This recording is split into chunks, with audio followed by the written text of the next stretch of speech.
Well, welcome back to another men's school conversation with our esteemed faculty. And today's topic is change. And what is it that brings about change? If there's one thing that we're committed to in the men's school and in the men's work is that all men can change if the right conditions and if they choose to. How do you see that happening, Snake?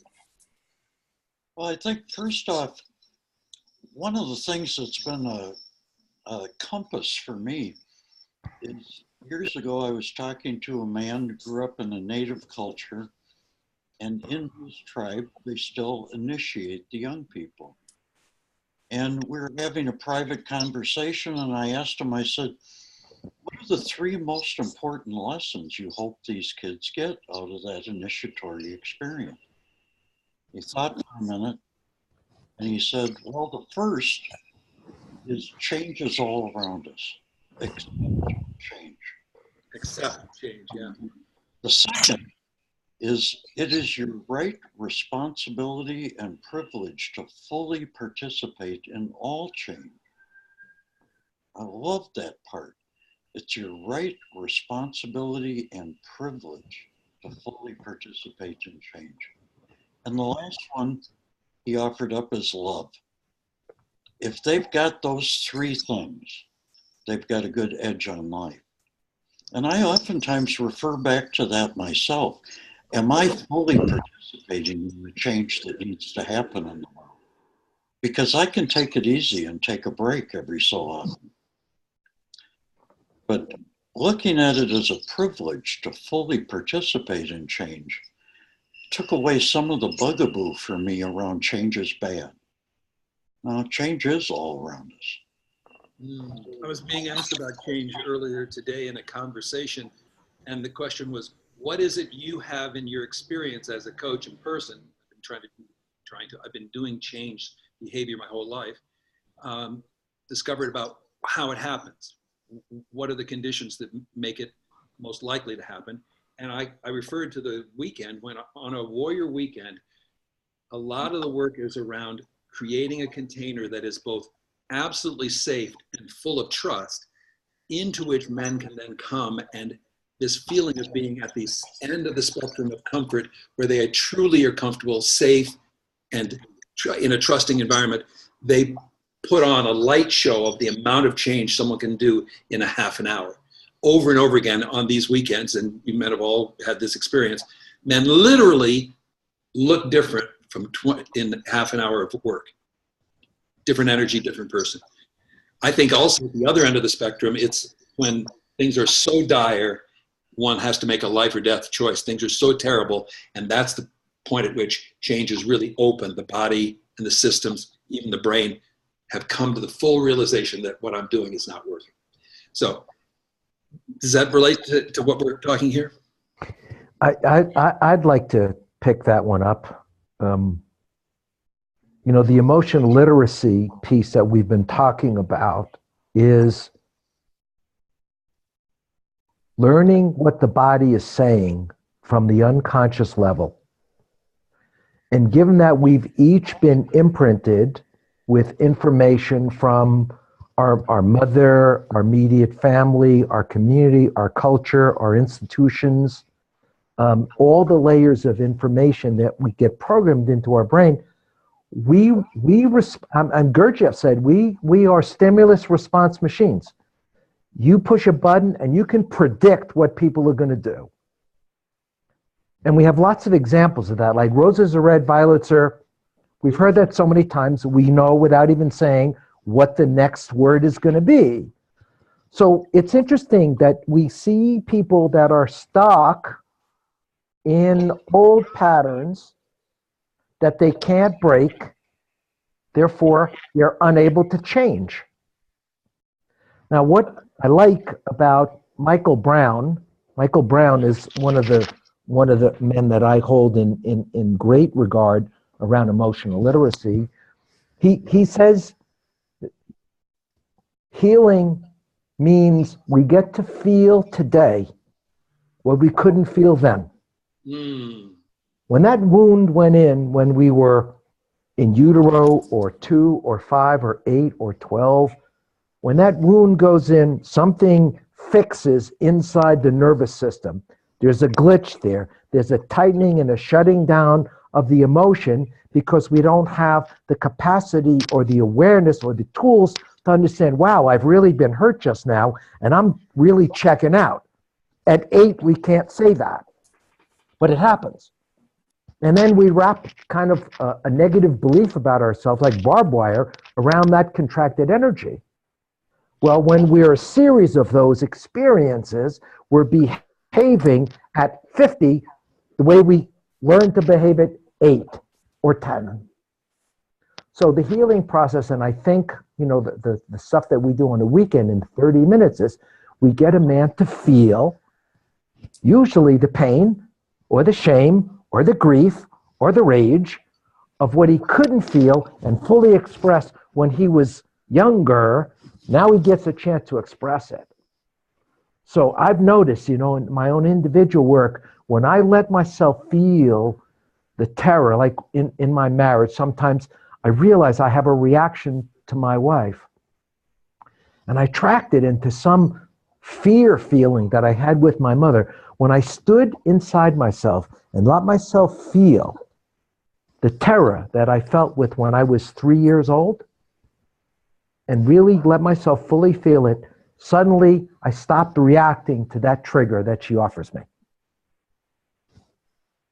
So can I make an equation that says I can change when I'm willing to feel the pain of a locked-in program that I couldn't feel then?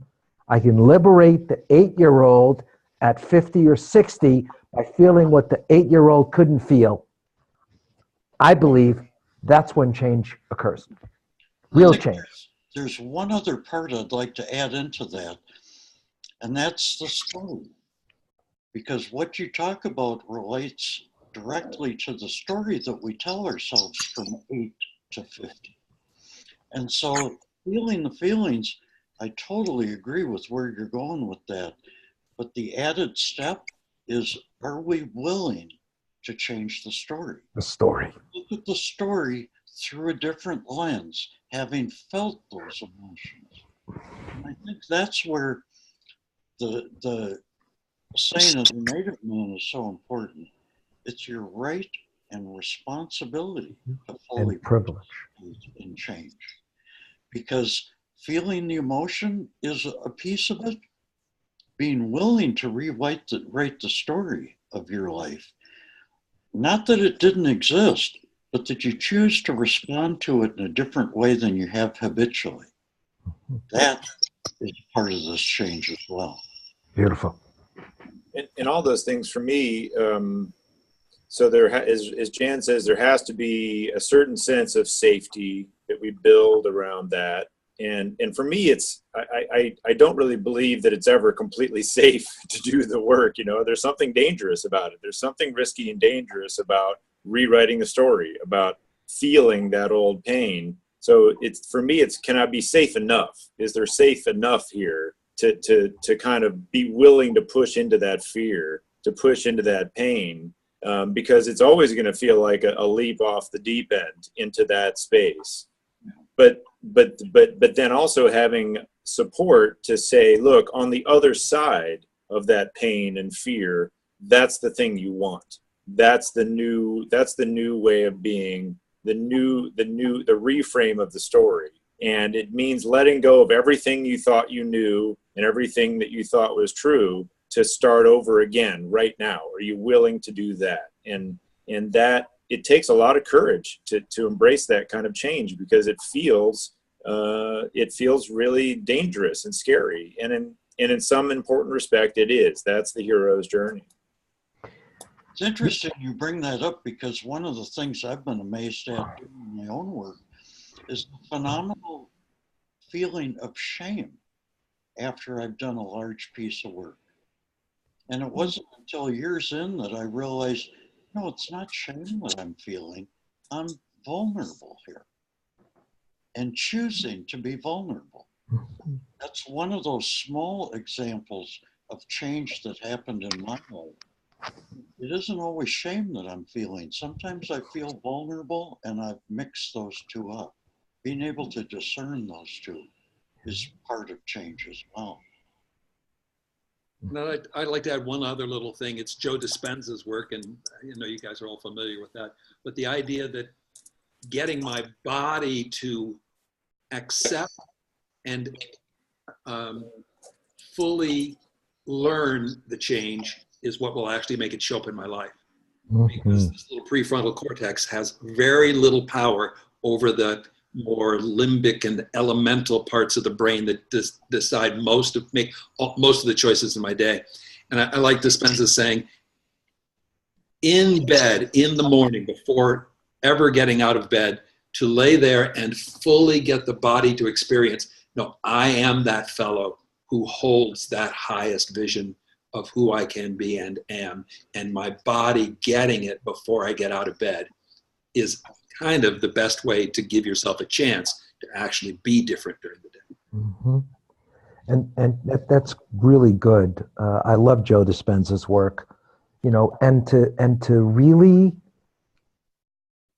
realize that the emotional body is inside the neural pathways that we've been imprinted, and the body has reasons that the logical reason knows nothing about.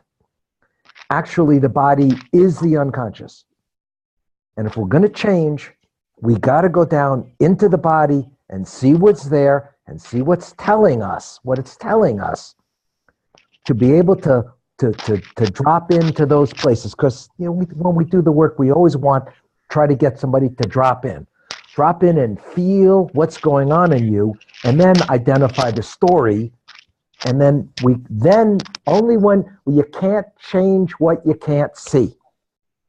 You got to see it, you got to understand it, you got to feel it, and you got to let yourself go through it, and then maybe we have a possibility. Beautiful. Thank you, man, for this wonderful conversation. That's what we're about here at the Men's School is supporting change, allowing and supporting men to make the changes they want to make in their lives, to live a full and whole life as a man. Thank you all. We'll see you next time at the Men's School.